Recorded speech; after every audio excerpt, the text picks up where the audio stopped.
ಕಾಸರಗೋಡು ಜಿಲ್ಲಾ ಮೊಗೇರ ಸಂಘದಿಂದ ತ್ರಿಸ್ತರ ಪಂಚಾಯತ್ ಚುನಾಯಿತರಿಗೆ ಅಭಿನಂದನೆ. ಕಾಸರಗೋಡು ಜಿಲ್ಲಾ ಮೊಗೇರ ಸಂಘದ ವತಿಯಿಂದ ಇತ್ತೀಚೆಗೆ ನಡೆದ ತ್ರಿಸ್ತರ ಪಂಚಾಯತ್ ಚುನಾವಣೆಯಲ್ಲಿ ಚುನಾಯಿತರಾದ ಸದಸ್ಯರಿಗೆ ಅಭಿನಂದನಾ ಕಾರ್ಯಕ್ರಮ ಬಂದ್ಯೋಡು ಸಮುದಾಯದ ಭವನದಲ್ಲಿ ನಿನ್ನೆ ಜರುಗಿತು.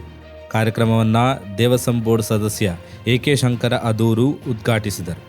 ಬಂದ್ಯಡ್ಕ ಪಂಚಾಯತ್ ಅಧ್ಯಕ್ಷ ಡಿ. ಶಂಕರ ಚೆಂಗಳ, ಗ್ರಾಮ ಪಂಚಾಯತ್ ಅಧ್ಯಕ್ಷ ವಸಂತ ಅಜಕೋಡು, ಮಂಜೇಶ್ವರ ಬ್ಲಾಕ್ ಪಂಚಾಯತ್ ಸದಸ್ಯ ನಾಗೇಶ್ ಮಂಜೇಶ್ವರ, ಜಿಲ್ಲಾ ಪಂಚಾಯತ್ ಸದಸ್ಯ ರಾಮಪ್ಪ ಮಂಜೇಶ್ವರ, ಕಾಸರಗೋಡು ಅಗ್ನಿಶಾಮಕ ದಳದ ಸಿಬ್ಬಂದಿ ಹರ್ಷ ಕನಿಯಾಲ ಹಾಗೂ ಇತರ ಪಂಚಾಯತ್ ಸದಸ್ಯರಾದ ಚೈತ್ರ ಬಸ್ತಿ, ಕೊರಗಪ್ಪ ಬೆಳ್ಳಿಗೆ, ಹರೀಶ್ ಕಿಳಿಂಗಾರು, ಕುಮಾರಿ ಪ್ರಜ್ಞಾ ಮುಳಿಪರಂಬ, ಕೇಶವ ಪುತ್ತಿಗೆ, ರಮೇಶ್ ಮುದಲಪಾರ, ಕೃಷ್ಣಪ್ಪ ಬಜಕುಡ್ಲು, ನಾರಾಯಣ ವರ್ಕಾಡಿ, ಚಂದ್ರ ಪೆರೇಡ್ಕ ಇವರನ್ನು ಶಾಲು ಹೊದಿಸಿ ಗೌರವಿಸಲಾಯಿತು.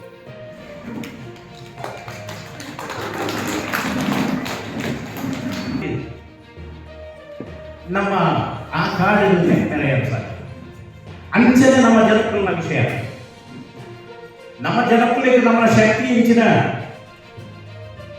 ನಮಗೆ ಏತು ಮಾತ್ರ ಶಕ್ತಿ ಉಂಟು, ನಮಗೆ ಏತು ಮಾತ್ರ ಪವರ್ ಉಂಟು ಮಕ್ಕಳಿಗಾಗಿ ನಮ್ಮ ಜನಕುಲಿಗೆ